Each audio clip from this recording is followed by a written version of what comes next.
segunda-feira, 9 de março. O Jornal da Câmara já está no ar e traz os seguintes destaques. Solenidade marca os 135 anos de Pirituba, bairro da Zona Oeste de São Paulo. Maestrina Renata Sbrighi é homenageada na Câmara Municipal.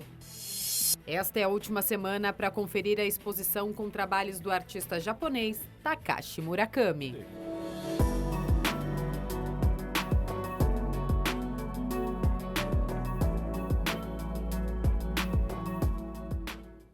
Olá, boa tarde. Uma audiência pública discutiu na manhã de hoje o projeto de lei que visa implantar a logística reversa em São Paulo, para que a indústria reaproveite ou dê destino adequado a embalagens e outros resíduos sólidos. A repórter Andrea Godoy tem mais informações. Este é o segundo debate que acontece aqui na Câmara Municipal sobre o projeto de lei que visa implantar a logística reversa na cidade de São Paulo, de autoria do vereador Gilberto Natalini, do Partido Verde. A maior preocupação dele é que esse projeto seja realmente plausível. Por isso ele está conversando com todas as partes envolvidas, indústria, consumidor, cooperativas. Eu estou ao lado do vereador que vai falar melhor para a gente sobre isso. Vereador, qual realmente tem sido as questões mais importantes levantadas nesse debate? Boa tarde. Boa tarde a você, a quem está nos assistindo. Nós temos que dar um passo adiante no tratamento e no destino do lixo da cidade de São Paulo, dos resíduos sólidos, tecnicamente assim se fala. Por isso nós apresentei um projeto de lei 295 de 2019 que trata da implantação da logística reversa na cidade de São Paulo, trazendo a lei federal de 2010 para ser implantada na nossa cidade. Mas aí, mais aperfeiçoada, com responsabilização da indústria, do comércio, das importadoras, do poder público e dos consumidores. Se cada um não tiver o seu papel na obrigação da lei e for cobrado legalmente por isso, vai ficar difícil. Eu acho que nós vamos avançar numa nova fase de tratamento, destino, manipulação dos resíduos sólidos da cidade de São Paulo, se Deus quiser. Outro tema que foi abordado aqui foi o custo, né? Atualmente a prefeitura paga por tudo. Tudo na vida tem um custo, né? E, obviamente, a destinação dos resíduos sólidos, do lixo da cidade, tem um custo. 2 bilhões de reais por ano. O que nós queremos fazer? Nós queremos diminuir esse custo que hoje está só nas costas da prefeitura. Quem produz, quem vende, quem comercializa, quem importa e quem consome tem que compartilhar essa situação para que a gente não deixe só em cima do poder público. A responsabilidade é de todos. Para isso nós estamos fazendo o projeto de lei e vamos aprovar a lei. A maestrina Renata Sbrighi recebeu uma homenagem da Câmara Municipal. Ela e a mãe fundaram a Orquestra Sanfônica de São Paulo. Rosa por todos os lados, cabelo, roupa e a inseparável sanfona. Já dá para perceber quão simpática é esta senhora, ou moça de 83 anos. Agora, vocês imaginam a energia desta mulher? Dá uma palhinha pra gente, vai.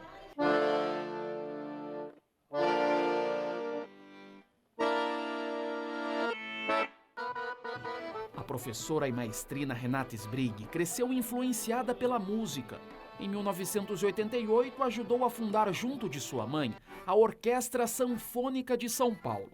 Com um repertório amplo de peças populares e eruditas, estes músicos procuram resgatar canções e estilos musicais particularmente brasileiros e que hoje se encontram esquecidos.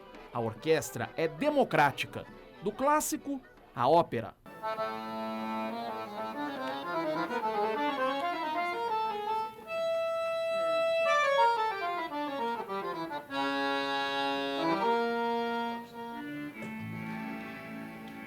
Ao popular, uma mescla de diversos sons.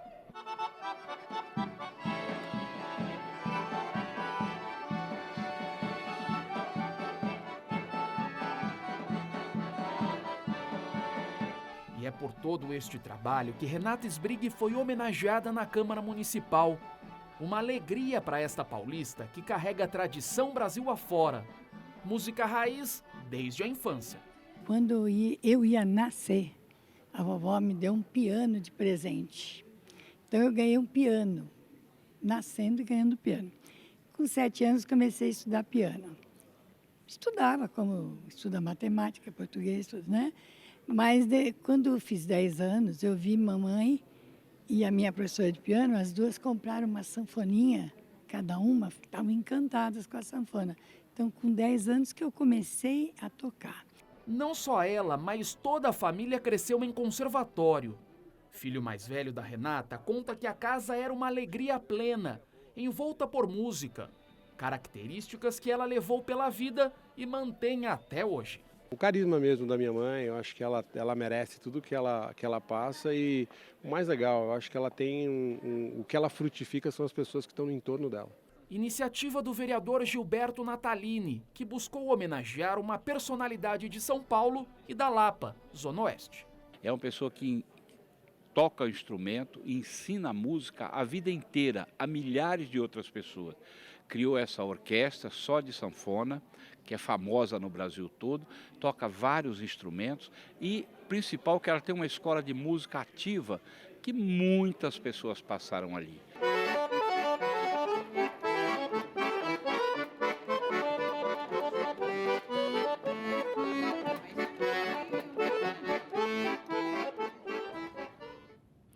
Os cantores sertanejos Pereira da Viola e Dito Rodrigues receberam o título de cidadão paulistano. A cerimônia contou com muita música. O hino nacional ao som da viola.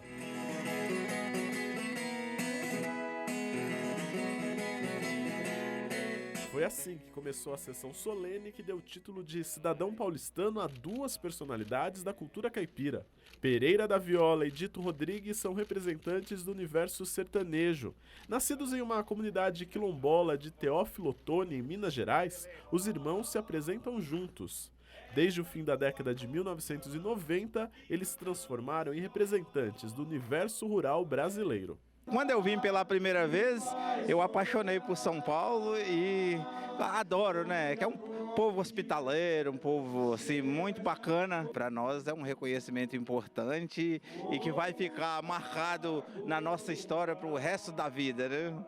E eu fico muito agradecido por estar participando desse momento, né? O plenário da Câmara Municipal foi decorado com símbolos da cultura caipira, uma forma de deixar os novos cidadãos paulistanos ainda mais em casa. É um bálsamo pro meu coração, né? Porque a gente que faz a música que nós fazemos, que desenvolvemos a arte que nós desenvolvemos, a gente faz primeiro por necessidade pessoal, né? Então a gente precisa de alimentar-se cotidianamente desta energia. Para nós receber essa homenagem, se tornar cidadão paulistano aqui é grandioso e nós só temos que agradecer. A iniciativa da homenagem foi dos vereadores Arcelino Tato e Jair Tato.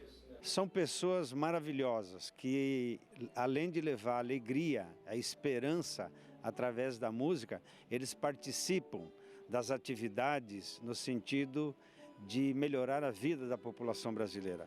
Por isso, eu e o Jair, nós entendemos que era importante prestar essa homenagem a eles e fazer com que eles se tornem hoje oficialmente cidadãos paulistanos. Ele que é um assentado, um quilombola, ele Dito, então eu acho que o Pereira é um dos que fazem manter viva essa tradição cultural das famílias camponesas, das pequenas propriedades que se organiza, as folias de reis, essa cultura aí centenária do nosso país. Após a entrega do título, os homenageados mostraram um pouco de sua arte.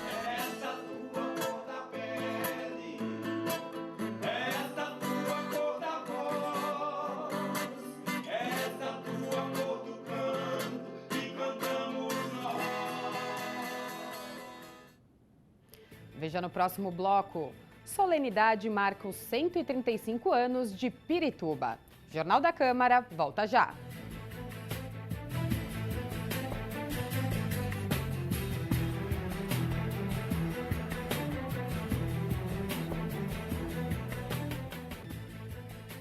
O vereador Adilson Amadeu do DEM reuniu despachantes documentalistas de todo o estado de São Paulo para uma mobilização em favor da categoria.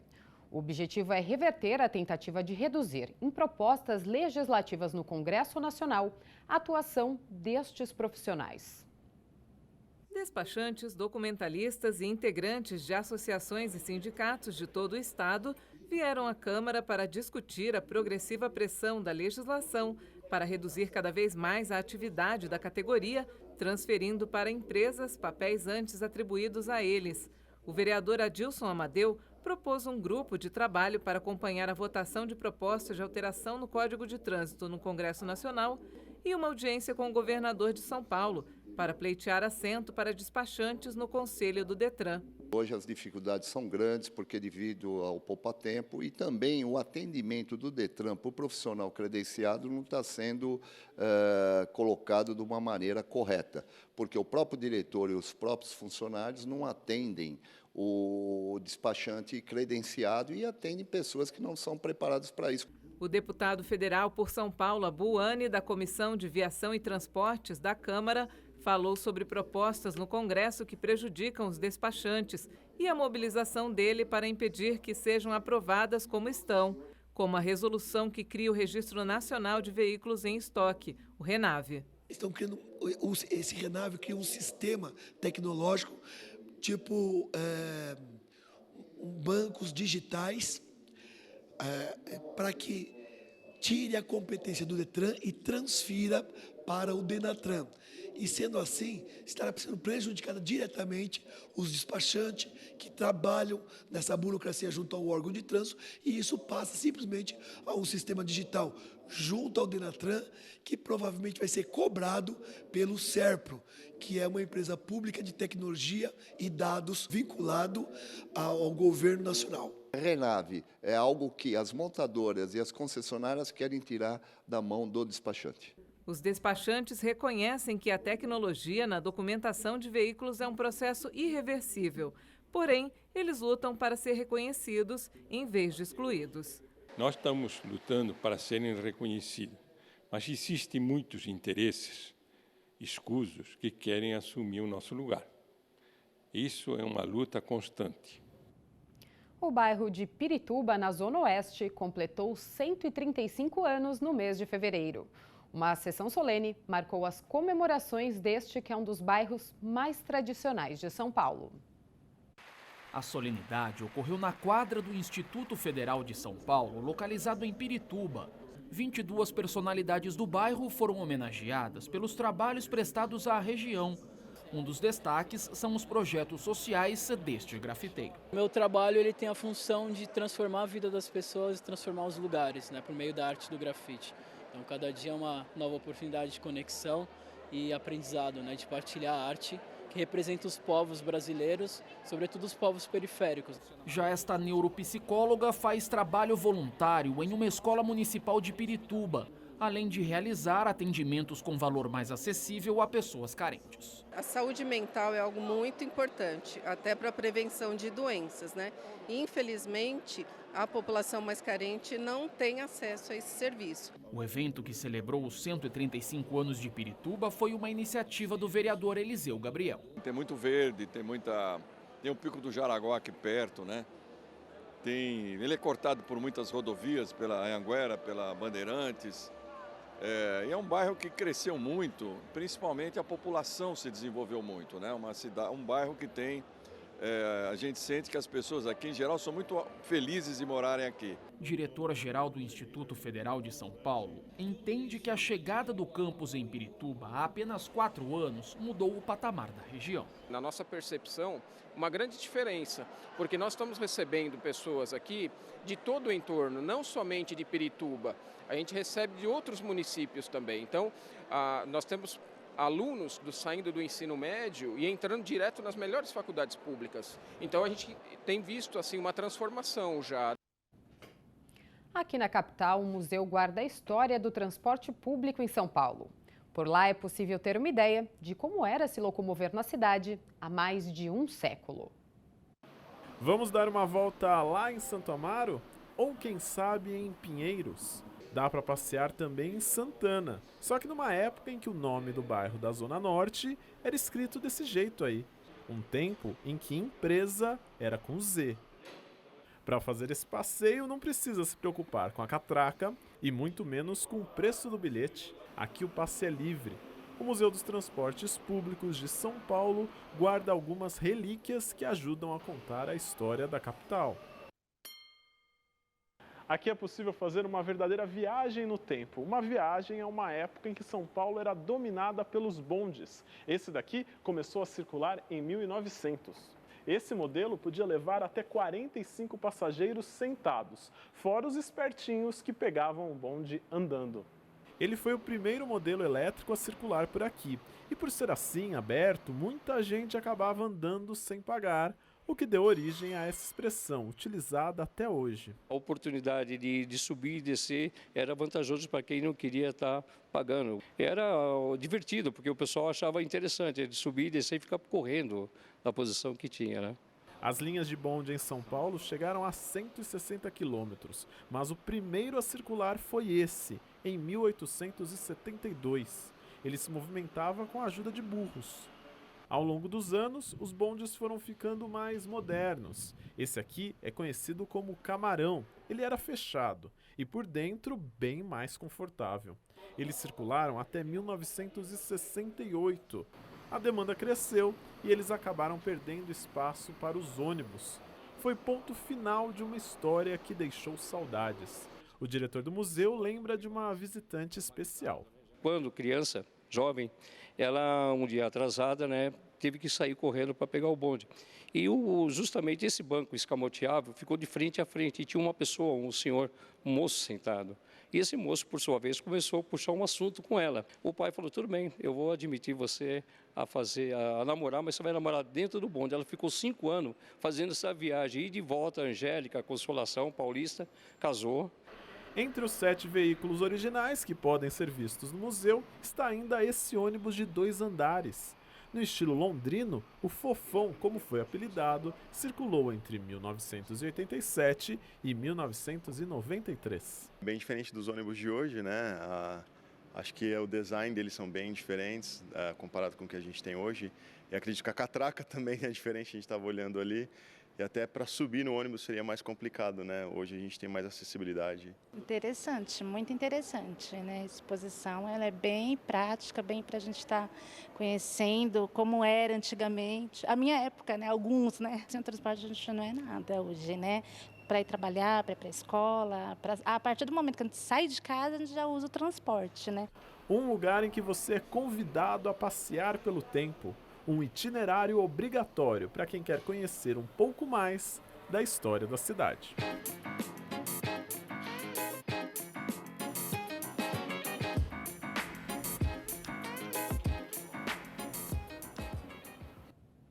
O Museu dos Transportes fica na Avenida Cruzeiro do Sul, 780, no Canindé.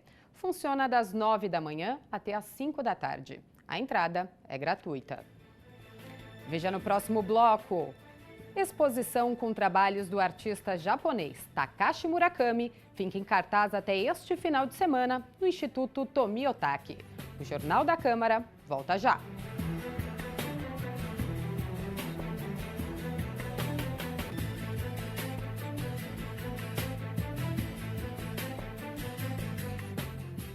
O Centro Cultural Banco do Brasil traz várias curiosidades históricas de São Paulo. Uma delas é o cofre de fabricação parisiense, que guarda o charme da década de 1920. O prédio do Centro Cultural do Banco do Brasil, tombado como patrimônio histórico pelo Condefat, se destaca no centro antigo da capital. Ele foi erguido em 1901, funcionou como agência bancária e hoje abriga eventos e exposições artísticas e culturais. O arquiteto responsável pela construção e pela reforma para se adequar a banco na década de 20 foi o Hipólito Pujol Júnior. O prédio é em estilo eclético, mas ele usou 3 estilos essencialmente. Um é o neoclássico, que está muito presente na fachada e na própria estrutura do prédio. O outro é o Art Nouveau, que é um estilo francês que a gente vê muito presente nos gradios, no guarda-corpo, no trabalho feito a ferro. E o Art Deco, que está muito presente nas luminárias, que era um estilo que naquele período era a grande novidade do momento. Temos que sim preservar esses patrimônios como esse aqui, que são bonitos e também tem diversos eventos aqui culturais. Dentre as belezas do Centro Cultural, há peças como o balcão de atendimento da agência, a claraboia, o relógio e o piso em mosaico. E nesse centro de São Paulo, né, você vê uma arquitetura assim, como tem tantas outras, né, como o Teatro Municipal e vários outros lugares, é muito bonito e a gente realmente tem que preservar, e é um lugar onde tem vários eventos culturais que realmente a gente tem que preservar mesmo. Porém, o bem mais curioso preservado fica um pouco escondido, no subsolo do prédio. É o antigo cofre da indústria francesa Fichet. Ele era protegido por essas duas portas pesadas de partes metálicas e guardava as riquezas do ciclo econômico do café, que permitiu a urbanização de São Paulo. Naquela época, ele só era acessado pelo elevador pantográfico.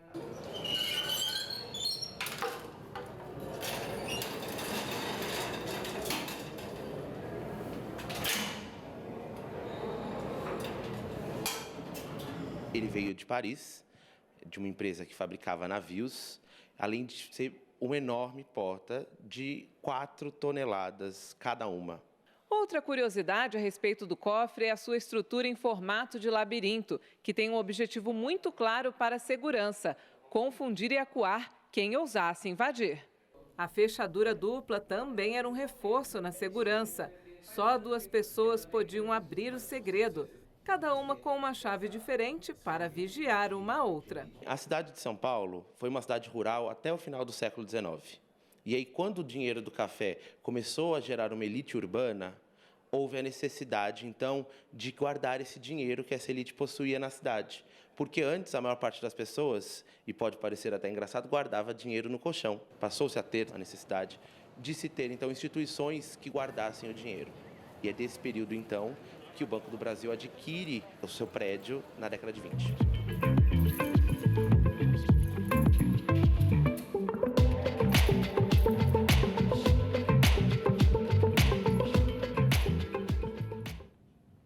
A visita ao cofre é gratuita e realizada em 3 horários durante a semana: 11, 17 e 18 horas, exceto terça-feira, quando o CCBB fecha. Aos finais de semana, a visita acontece em 2 horários, meio-dia e 5 da tarde, sendo que neste último horário, a visita também é realizada em libras. Esta é a última semana para conferir a exposição, com trabalhos do artista japonês Takashi Murakami.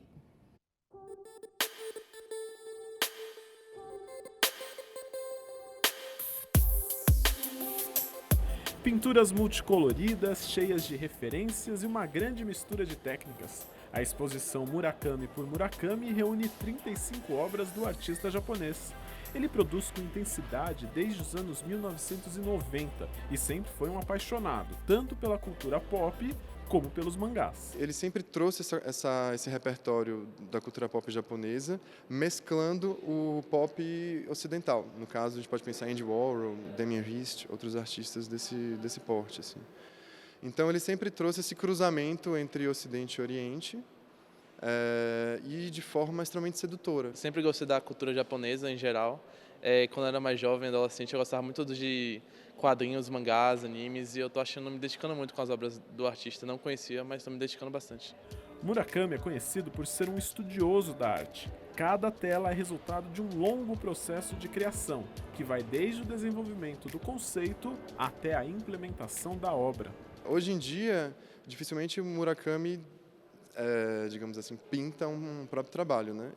Ele tá envolvido em todas as etapas, mas ele, sobretudo, cria os esboços dessas figuras que ele pesquisa, que às vezes vêm, inclusive, figuras da tradição japonesa, pintores do século XVIII, enfim. Ele pensa essa composição e, com a parceria do Kaikai Kiki, que é o estúdio dele, eles passam por uma série de etapas, como, inclusive, vetorização no computador, até chegar, finalmente, a essa composição das telas. É bem colorido. Até as que usam preto, assim, elas têm um toque bem colorido, né? É bem legal, principalmente porque tem todo esse negócio da cultura japonesa que ele fica inspirado, eu achei bem legal. O trabalho do artista traz várias críticas sociais. Essa tela aqui mostra o personagem Mr. Dobby, criado por Murakami como uma forma de se opor à sociedade do consumo. Ele estava justamente elaborando o que faz personagens como Mickey Mouse, Sonic, Hello Kitty perdurarem ao longo do tempo e fazerem um sucesso estrondoso internacionalmente. Então ele criou esse próprio personagem dele, que é o Mr. Dobby, e ao longo do tempo esse personagem ele foi ficando mais ácido, corrosivo, psicodélico em algum grau, à medida que ele foi ficando mais crítico, com a própria, então, uma ideia de crítica ao sistema, ao mesmo tempo que você está dentro do sistema. Esse painel aqui chama bastante a atenção. São 3 metros de altura por 10 de largura. E os desenhos que aparecem nele são tema recorrente na obra de Murakami. Essas figuras fazem parte da mitologia oriental. Eles são os arhats, seres iluminados ligados ao budismo. Murakami começa a se interessar por esse assunto após o acidente nuclear de Fukushima. A gente vê em várias pinturas aqui, séries, né? Mais de dezenas, tem 69 arhats em um trabalho, que eles estão justamente empenhados nessa ideia de tentar curar a sociedade depois desse acidente nuclear.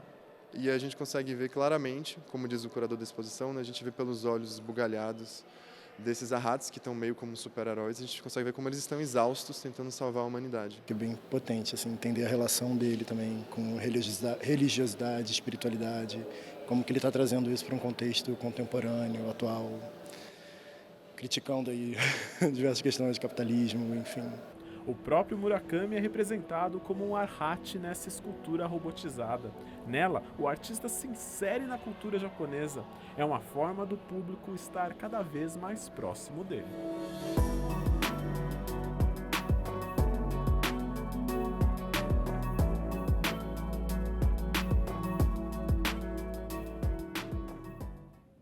A exposição Murakami por Murakami fica em cartaz até o próximo domingo, dia 15 de março. O Instituto Tomiotaki fica na Rua Coropés, número 88, em Pinheiros. O Jornal da Câmara está terminando. Se você quiser rever as reportagens ou qualquer outro dos nossos programas, acesse saopaulo.sp.leg.br ou as nossas redes sociais. Obrigada pela companhia. TV Câmara São Paulo. Assista. Fique sabendo.